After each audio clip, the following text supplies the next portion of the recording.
முற்காலத்தில் 3 மனிதர்கள் நடந்து சென்றனர். அப்பொழுது திடீரென்று மழை பொழியவே அருகிலுள்ள மலையில் உள்ள ஓர் குகையில் நுழைந்தனர்.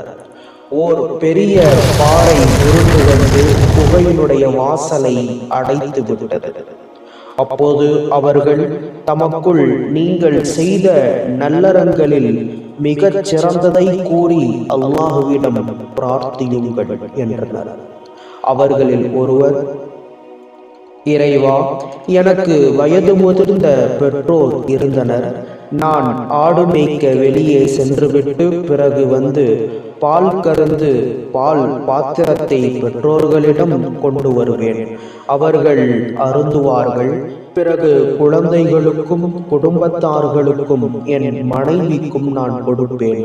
ஓர் இரவு தாமதமாக நான் வந்திடவே பெற்றோர்கள் உறங்கிவிட்டனர். அவர்களை எழுப்புவதை நான் விரும்பவில்லை. குழந்தை பசியால் என் காலடியில் அழுதது. விடியும் வரை இதே நிலை நீடித்தது. இறைவா, நான் இதை உன்னுடைய திருப்தியை நாடி செய்திருப்பதாக நீ அறிந்தால் நாங்கள் வானத்தை பார்க்கும் வகையில் ஓர் இடைவேளியை ஏற்படுத்து என கூறினார். அவ்வாறே பாறை விலகி இடைவேளி உண்டானது. இறைவா, என்னுடைய தந்தையின் உடன் பிறந்தாரின் மகளை எந்த ஆணும் எந்த பெண்ணையும் விரும்புவதை விட அதிகமாக நான் விரும்பினேன் என்பதை நீ அறிவாய். அவள் தனக்கு 100 தீனார் தரும் வரை தன்னை அடைய முடியாது என்றாள். நான் உழைத்து 100 தீனாரை திரட்டினேன். அவளுடைய 2 கால்களுக்கு இடையே நான் அமர்ந்தபோது, அல்லாஹுவை அஞ்சிக்கொள், உரிய முறையின்றி முத்திரையை உடைக்காதே என்று அவள் கூறினாள். உடனே அவளை விட்டு நான் எழுந்து விட்டேன். இதை உன்னுடைய திருப்தியை நாடி நான் செய்திகளை நீக்கிவிடு, இந்த சிரமத்தை விட்டு நீக்கிவிடு என கூறினான்.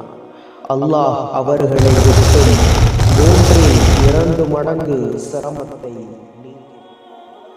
மற்றொருவர், இறைவா, நான் 3 சா கேழ்வரவு கூலிக்கு ஒரு வேலையாளை அமர்த்தினேன்.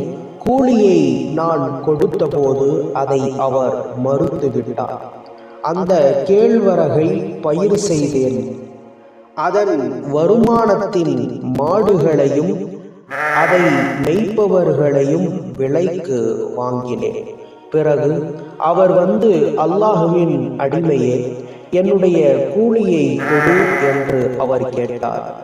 இந்த மாடுகள் அதை மேய்ப்பவர்கள் எல்லாம் உமக்கூறியவை, எடுத்து செல்லும் என்று நான் கூறினேன். அதற்கு அவர், என்னை கேலி செய்கிறீரா என்று வினவினார். நான் உம்மை கேலி செய்யவில்லை, இவை உமக்கூறியவைதான் என கூறினேன். இறைவா, இதை நான் உன்னுடைய திருப்தியை நாடியே செய்திருப்பதாக நீ அறிந்தால் எங்களை விட்டு இந்த சிரமத்தை நீக்கிவிடு என கூறினார். பிறகு பாறை முழுமையாக விலகியது. அவர்களுடைய சிரமங்களும் நீங்கிவிட்டது. இந்த நிகழ்வை நபிகள் நாயகம் ரசூலுல்லாஹி ஸல்லல்லாஹு அலைஹி வஸல்லம் அவர்கள் கூற இப்னு உமர் ரலியல்லாஹு தஆலா அன்ஹு அவர்கள் அறிவிக்கிறார்கள். எனவே துஆ கேட்கக்கூடிய நாம் அனைவரும் நம்முடைய இறையச்சமான அமல்களை கொண்டு அல்லாஹ்விடத்தில் கேட்கும் பொழுது நிச்சயம் அல்லாஹ் நம்முடைய துஆக்களை ஒப்புக்கொள்கிறான். வல்ல இறைவன் நம்முடைய அனைத்து துஆக்களையும் ஏற்றருள் புரிவானாக. இந்த நிகழ்விலிருந்து துஆவின் எல்லாம் வல்ல இறைவன் பதித்தருள்வார், எல்லாம் வல்ல இறைவன் உணரச் செய்வானாக. ஆமீன். வஆஹிரு தஅவானா அல்ஹம்துலில்லாஹி ரப்பில் ஆலமீன்.